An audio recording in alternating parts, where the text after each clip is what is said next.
Mais à tu toi. sais quoi? L'échec, c'est le truc le plus formateur qui existe. De ouf. C'est-à-dire que si demain, si Dieu veut, j'ai des enfants, si t'as envie de faire, fais.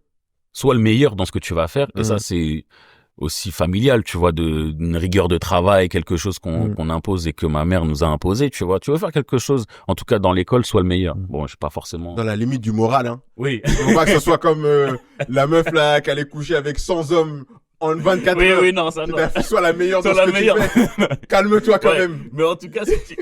Respecte le périmètre de la morale parce que, ok, 1000 garçons Ouais. en 24 Tu peux pas heures. avoir les parents qui applaudissent. Laisse tomber. Ça, Ma fille. je t'avais dit, hein. Tu vois, le resto, il y a aussi un truc qui est assez marrant dans la manière dont, en France, est perçu l'échec par rapport à d'autres pays. J'ai fait le resto, au bout d'un an et demi, je l'ai revendu. Ouais. Dis-toi, j'ai même pas revendu et c'est liquidation.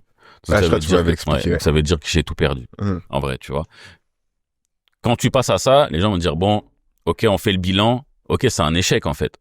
Mais gros, pendant 1 an et demi, j'étais mon propre patron. J'ai géré des employés. Tu vois, j'ai monté des événements. J'ai connecté avec des gens. J'ai travaillé avec des marques. Et ça, tu peux le valoriser fois 1000 après.